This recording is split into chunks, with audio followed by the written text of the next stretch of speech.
Halo, Assalamualaikum warahmatullahi wabarakatuh. Bagaimana kabarnya hari ini? Pagi yang cerah,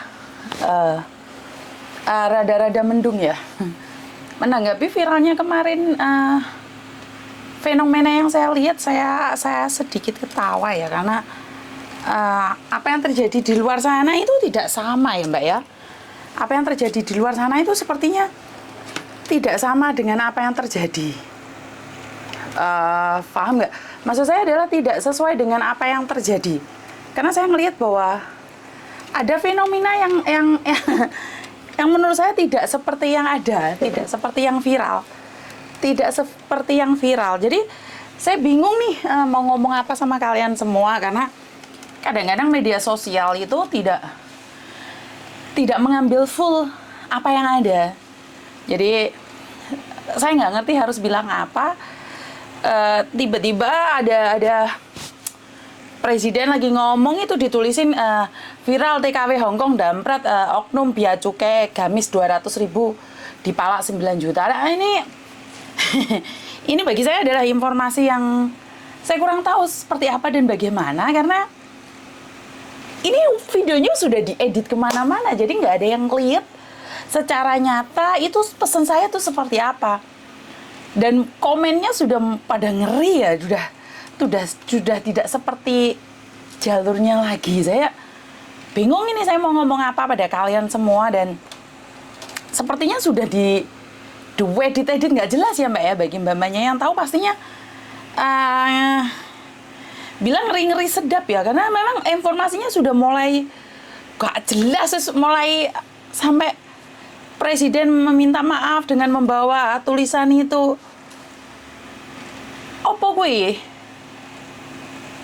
Karena saya menyebutkan salah satu waktu bea cukai itu, saya nanya apakah atasannya yang ketangkap itu, jadi diblunder, dibahas, terus diedit, terus saya nggak tahu harus seperti apa dan bagaimana. Mungkin bagi Anda yang selalu menyaksikan live saya, bagi Anda yang selalu menyaksikan video-video saya dan konten-konten saya, mungkin itu tidaklah kaget ya, karena saya sebenarnya lagi ngerjain para penipu. Dan saya nggak tahu harus ngomong apa lagi, karena memang sudah ramai sekali ya. Saya sudah, tapi bagi Anda yang ingin lihat fullnya, itu kan cuma satu cerita, dan ini di sini saya mulai dibentur-benturkan dengan para YouTuber yang lain yang lebih hebat dari saya. Yang kayaknya saya mulai dibenturin. Ini yang saya tidak suka dari Yuni. Dengerin aja sudah teriak-teriak. Loh, kan kita bercanda ya Mbak dari awal itu, kalau Anda tahu kisahnya itu. Jadi dikasih timer, ya aku ini bukan YouTuber dan saya tuh nggak ngedit loh Mbak. Saya tuh cuma ngoceh seperti ini. Bagaimana saya ngasih timer, coba ajarin aku. Karena saya nggak tahu harus saya cuma ada informasi, saya sampaikan seperti itu aja, dan saya nggak bisa ngedit Mbak. Saya bukan YouTuber ya, kalau bisa dibilang. Ada yang bilang saya adalah YouTuber. Kadang-kadang saya pengen senyum sendiri, karena saya tidak ada keahlian seperti itu. Saya ada usaha, ada informasi saya sampaikan, ada yang nanya saya berikan, itu aja. Ya, jadi buat mbak-mbaknya kalau ekspektasinya terlalu tinggi tentang saya, kayaknya salah deh. Karena saya tidak sepinter mereka. Konten Smini ini yang dampak penjahat beli gamis dan suruh 9 juta. Iya, jadi jujur saya jadi bingung, ini konteksnya saya tuh tidak mendampret bea cukai, tapi cuman kebetulan kan dia mengaku sebagai bea cukai gitu loh. Jadi ya sudah nggak apa-apa, saya biarkan saja. Dan mulai yang nyerempet nggak jelas itu informasinya, mulai apa ya, saya rasa sudah mulai nggak seperti ada apa adanya. Dan kalau kalian membanding-bandingkan saya dengan YouTuber yang lain, itu salah Mbak. Aku itu cuma bermodalkan kamera, yos ngocehnya nih gitu loh. Kenapa akhir-akhir ini saya lebih memilih untuk live? Artinya adalah saat ada sesuatu tuh saya memang, ya itu, seperti itulah keadaannya. Ini yang pertama. Terus yang kedua, dibandingkan dengan konten kreator yang lain, mereka punya tim, terus mereka punya bahan, mereka kan lebih hebat. Yuk dibandingkan saya nggak nutut no bro. Jadi nggak bisa kalau dibandingkan dengan saya, konten-konten kreator yang lain yang pengalamannya lebih hebat, yo ojo dibenturno dengan saya karena memang saya tidak pada ahlinya. Dan kebetulan memang saya menyampaikannya karena dari banyak agent yang menutupin suatu informasi. Itu aja tujuan saya awal. Jadi sudah digoreng, dijadikan topik, sudah jadi lembuh aku kurang ngerti. Ya, yang saya minta itu malah ada orang yang bantu tentang garangan itu ya. Ya tapi nggak ada. Jadi saya kurang tahu harus klarifikasi apa karena ada yang minta saya klarifikasi dong itu mulutnya. Kalau ngomong hati-hati lah. Saya itu mau suruh klarifikasi apa sebenarnya kalau Anda bisa melihat di konten yang full, itu mungkin tidak akan adanya salah paham ya. Salah paham terjadi kan kalian lihatnya yang cuman yang diambil, terus mereka mengatakan apakah nama Pak Ijo itu sangat jelek. Loh. Nama Pak Ijo itu nama kesayangan saya, nama Markona, nama Pak Ijo, orang-orang terdekat saya. Orang-orang yang saya cintai. Jadi mereka berprasangka bahwa apakah nama Pak Ijo itu jelek amat? Loh, karena dalam pikiran saya, dalam otak saya yang saya ingat hanyalah Pak Ijo dan Markona. Berarti itu adalah orang terdekat saya. Orang yang sangat saya cintai. Lah ya aneh loh netizen iki jan rumah saku wis komennya wis belgadus ya. Jadi buat teman-teman di luar sana, informasi yang keluar itu sudah digoreng kemana-mana dan saya sudah tidak bisa mengontrol lagi. Jadi ini kan masalah agamis iya. Jadi saya merasa bahwa sudah digoreng kemana-mana. Padahal kan saya itu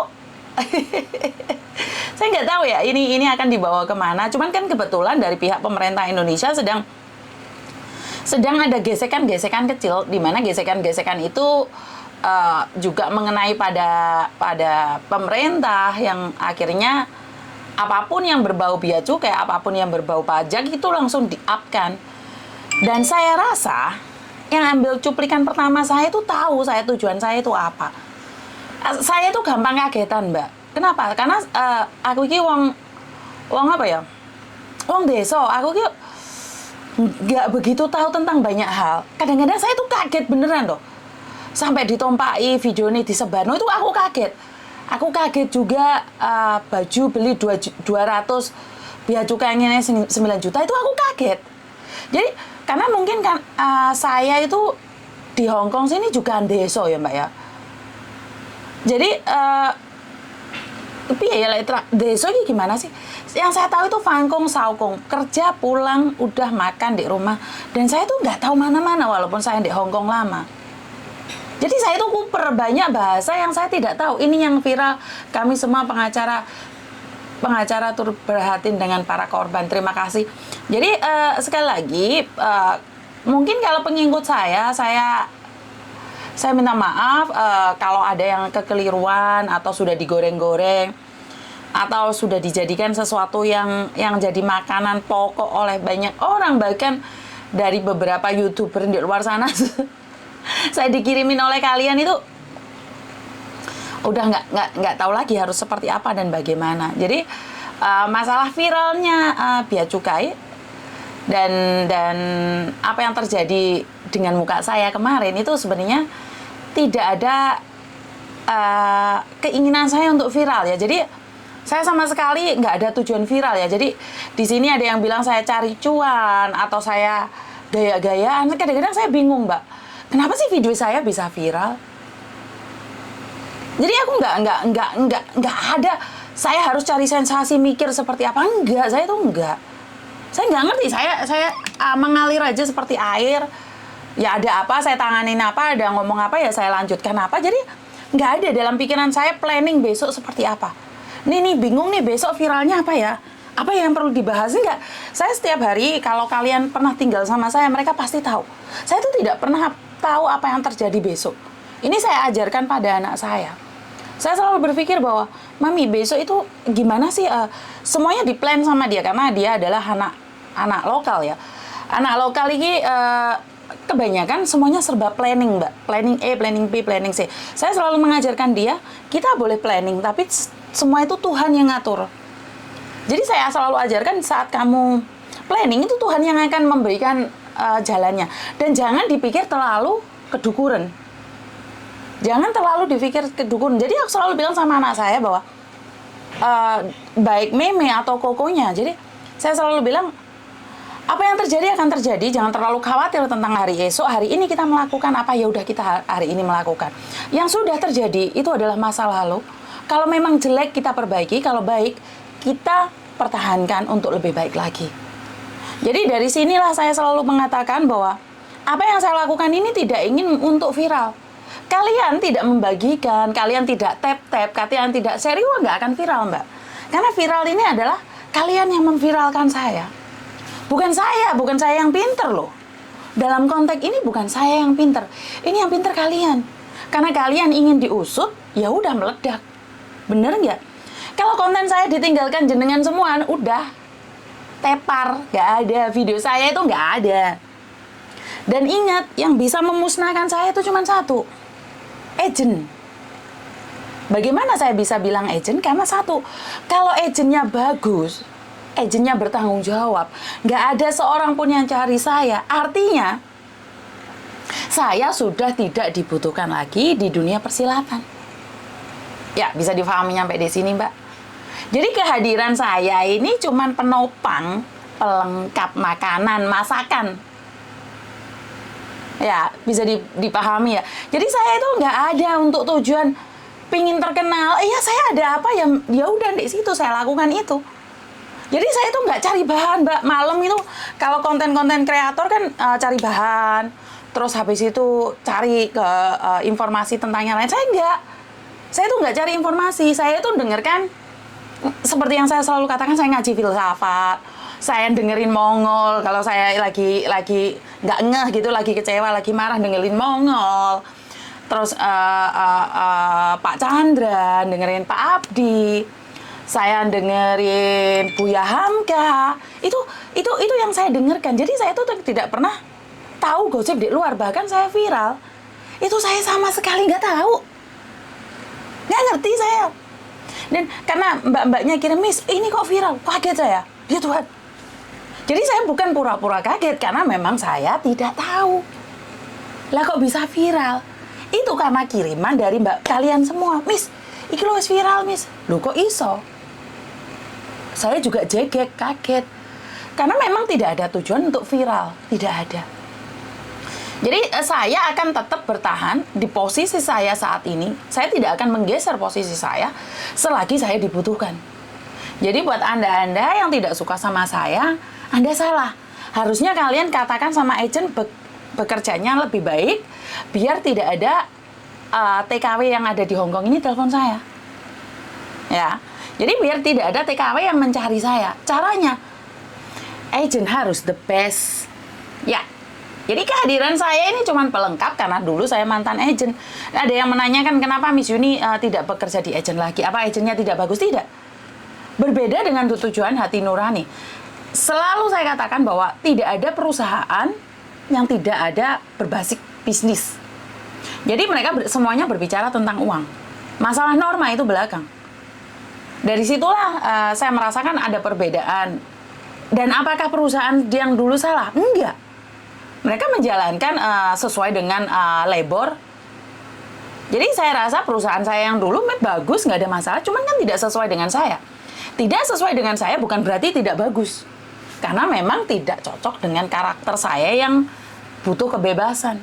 Lah kenapa Miss Yuni dulu bisa bertahan sampai 15 tahun? Itu karena sesuai dengan tujuan saya awal.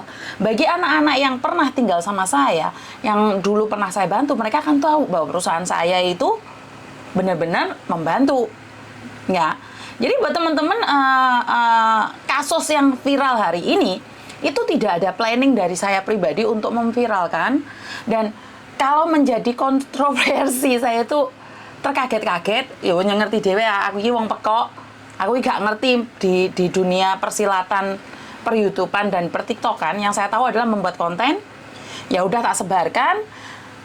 Dan saya dihina katanya demi cuan rela melakukan apa aja dibandingkan dengan konten kreator yang lainnya. Miss Yuni itu nggak ada apa-apanya. Ya nggak apa-apa. Karena memang dari awal kehadiran saya itu tidak ingin membunuh karakter siapapun. Bahkan ada yang cerita tentang KJRI yang nggak baik. Ya, Loh, kalau nggak baik, otomatis kita harus komplain sama KJRI untuk lebih baik lagi. dengan cara saya. Begitu juga kalau agent yang nggak baik. Saya juga dengan cara saya untuk mengingatkan agent dengan versi saya. Loh ya nggak bisa, saya harus tegas sama orang yang saya sendiri nggak tahu apa yang harus saya tegesi. Iya kan? Jadi buat teman-teman yang di luar sana yang lebih hebat dari saya harap tidak hanya komen gitu loh. Saya itu butuh apa ya? Butuh tindakan. Jadi ojo orang lain buat konten, kalian cuma bisa nyinyir. Ayo beradu informasi, ayo berbicara yang baik-baik, ayo kolaborasi, berbicara satu sama lain. Bagaimana baiknya, ya opo iki Miss Yuni, iki gak sesuai loh Miss Yuni, iki rapi loh Miss Yuni. Yuk ayo, saya tuh menerima segala teguran. Saya tuh nggak harus ngoyok, Mbak. Saya sudah bilang dalam video saya tuh nggak ada yang deloken lah aku ngelek klambi, ngelek konten itu kan yo sakarepku dhewe to. Memang aku bukan ahlinya. Iya, Pak. Jadi saya akan teruskan perjuangan ini sampai Tuhan bilang stop Yun Mulyo. Iya, Kak.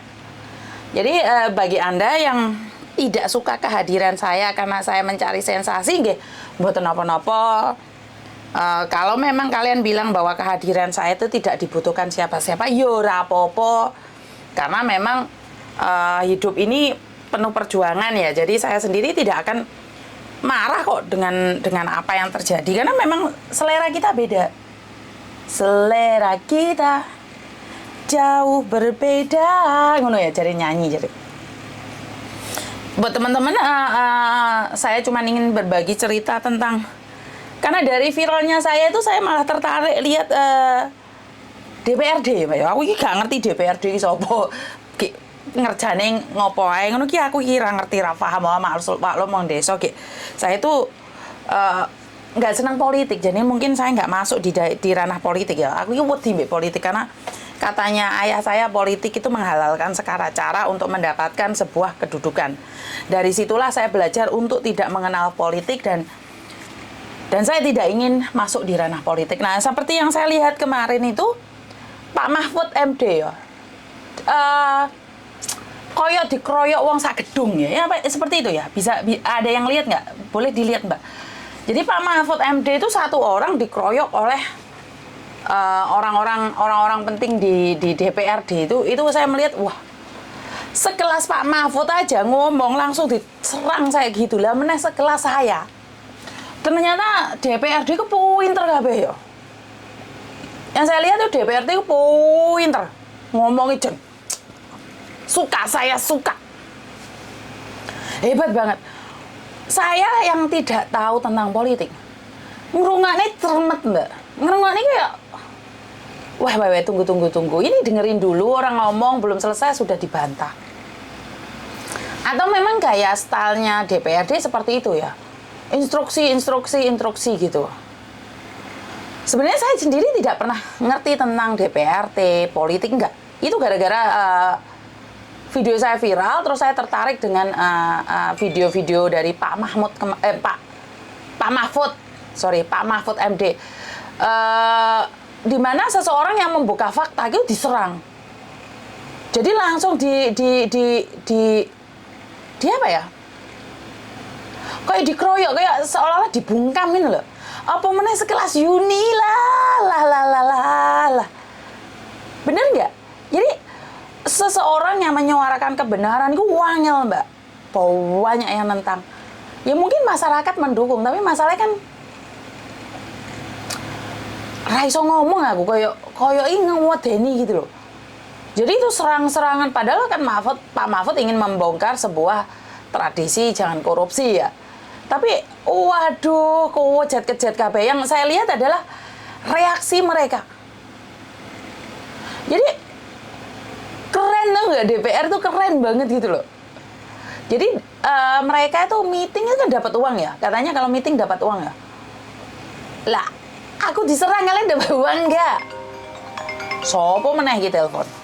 Saya taruhan dikit, telepon masuk. Halo. Waalaikumsalam warahmatullahi wabarakatuh. Ada yang bisa dibantu? Iya, Kak. Kula lagi ngelihat live jenengan. Lagi lihat liveku, terus apa yang Iya. bisa dibantu? Komputerku tak pindah. Pokoknya gas terus kak. Aku nyimak itu garangan itu. Ikut gemes juga. Oke, aku padamu ternyata tentang garangan. Bener ora? Iya lah. Aku ini sudah WhatsApp sampean oke loh. Buka dulu. Hari ini Pak telepon aku tunggu menunggumu. Panas dingin sampean. Loh, sing SMS ki ewonan aku sampai ngeluh. Aku kadang-kadang ngate goleki sing garangan SMS aku ki aku ya ora roh. Iya, aku tahu Hah? saya kakak Nurdian. Kak, Iya, aku Sayang. saking gemesku ya. Aku itu